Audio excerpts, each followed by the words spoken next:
Now, we mustn't assume that the leadership were ignorant of this, that they were binding themselves to accept an outcome that they couldn't control. There was a split in the IRA at this point as a result of the leadership's adoption of the Mitchell principles. Their quartermaster at that stage, a gentleman called McKevitt, and a number of others left to create what was known as the real IRA, and they were aware of the consequence of entering into the talks, namely that the Republican movement would find itself eventually having to endorse an agreement which was an internal settlement. It didn't change. The national issue was dealing essentially with the second range of issues, the issues concerning with minority grievances and governance within the United Kingdom, rather than the goal that the Republicans had. So, as I say, one must assume they didn't realize that this was the outcome, and indeed that is what they did come the agreement in 1998. Right up until the last minute in those negotiations, Republicans were insisting that they wouldn't accept the existence of a Northern Ireland Assembly. They were putting huge pressure on the SDLP not to accept that, but of course the SDLP did accept that. And Republicans then had to find themselves immediately after the agreement moving enormously. One of my great regrets about this time is that in the last few weeks of the negotiations, the Republicans put up a huge wall mural at a street end, gable end as we call them, end of a row of houses in the Ardoyne in North Belfast. And it was, blazoned no return to Stormont, and it had a picture of the Northern Ireland Parliament buildings with the grand, road that leads up to it, and a statue in the middle, which at present is occupied by Edward Carson, who a famous unionist leader in the 1920s. In this mural, instead of Carson, Martin McGuinness is standing on the plinth, and the road is demonstrated by whole skulls. The implication being that return to Stormont is going to be all these evils. I don't think Martin McGuinness was on the plinth at that time. There was another one that did. But anyway, whatever it was, I was aware of this mural which was declaring their reluctance to accept a Stormont Assembly, which of course was in the agreement in 1998. And I did intend to dash up to the Ardoyne early one morning when there was enough light to take a photograph, but before people were about, so I could take a photograph of myself standing in front of this mural, grinning and enjoying things. But maybe it wouldn't have been a good idea. It might have been viewed as triumphalism, but as I say, the idea tickled me. Unfortunately, I didn't do it quickly enough, because within a matter of days of the agreement, the mural disappeared. But there we are. They moved significantly afterwards, after that, and we then moved into the implementation phase, which did last some time, but has been concluded reasonably successfully. Now, I remember way back, it would have been in 1974, an old friend of mine, this would be after the collapse of Sunningdale, when we were perhaps feeling a little bit bullish, and he called me up. So, we were arguing about something, and he pulled me up on something by saying that what I was saying was assuming that unionists themselves could determine the outcome of the situation. Whereas he said to me that the outcome of this situation is going to depend on the interplay with all the parties involved. So I was asking, well, what do you think the outcome is going to be? And he said, my friend said, well, anyone could write that on the back of an envelope.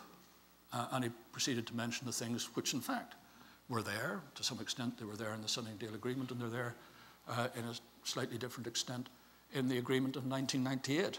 So the question that one poses at this stage is, why did it take so long? If it was so clear to my friend, who unfortunately is no longer alive, but who was the author of the anonymous author of a number of quite influential pamphlets at the time, but that's and his son has now outed him on the internet as being the author of one of these pamphlets. So it's a Stuart O'Fee, and it's his son James is posted by one of the pamphlets, but only one of them, not the others. Anyway, that's by the way. The question is, why did it take so long? Why did it take some 20, 25 years to actually achieve the outcome? The first reason is actually details do matter. I'm not going to go into those details, but I'm quite happy to turn around and say what we got in 1998 was much better than the Sunningdale proposals of 1973. And they were particularly better in the area of North-South relations, which was the poison pill in the Sunningdale proposal in 93. Whereas we managed to get the structures right, the accountability and the sources of authority right, for cross-border bodies in 1998, and they have operated from then to now without causing any controversy at all. So what was the crucial factor then no longer is a factor, and that's significant, and I mention that just simply to make the point that even if you can sort of see in general terms what should be done, actually getting the details is itself very important, and also getting a situation where you get the details right with all the right people in the room at the same time so that you get a sufficient consensus through society also takes some time as well. Actually, my colleague in the Northern Ireland administration, who was the Deputy First Minister with me at the beginning, Seamus Mallon, had the famous phrase that he used that the Belfast Agreement was Sunningdale for slow learners. And of course, that he never identified who he had in mind as the slow learners. And in fact, I know Seamus would have enjoyed the idea of enumerating in his mind all the people who would be irritated by this phrase without him actually having to say who it was he was having a go at. I think actually he was primarily having a go at Republicans who had opposed Sunningdale and opposed any concept of an internal settlement or agreement as they went on, thinking at that time that they could achieve a victory and impose their will on people in Northern Ireland. The same could be said with regard to unionists, because that's basically what Stuart O'Fee said to me when he said that I was assuming that unionists could determine the outcome. That in the early 1970s, most unionists were in the mode of thinking that what they were dealing with was essentially a law and order problem, the existence of terrorism, and what we needed was for the authorities, the police and the army, to crack down on the violence, and we could all return to normality again. That was also seeking a victory. I mentioned that in the talks in 1975, we came very close to getting an agreement. It's generally referred to as the voluntary coalition solution. I'm happy to say that I was one of those who supported that, but the majority of unionists did not. And so that fell by the wayside in 1975. 20 years later, a majority of unionists were prepared to make an accommodation.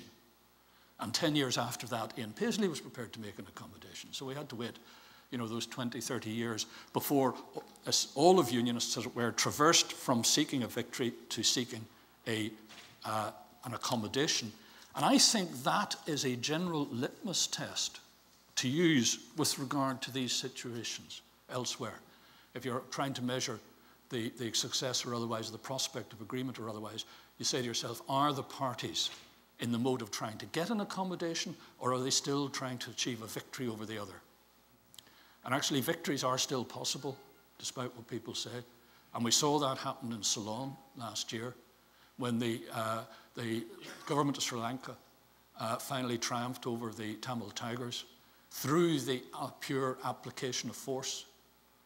And as the participant in our talks in Group 1 said, that the reason why they have where they have at the moment in Sri Lanka is that the government managed to ensure, as he put it, the physical elimination of the leadership of the Tamil Tigers. So, I mean, the victories are attainable, and more people think that they're attainable than not. They are attainable, but if they're in the mode of trying to attain or reach a victory, then you're not going to get an accommodation.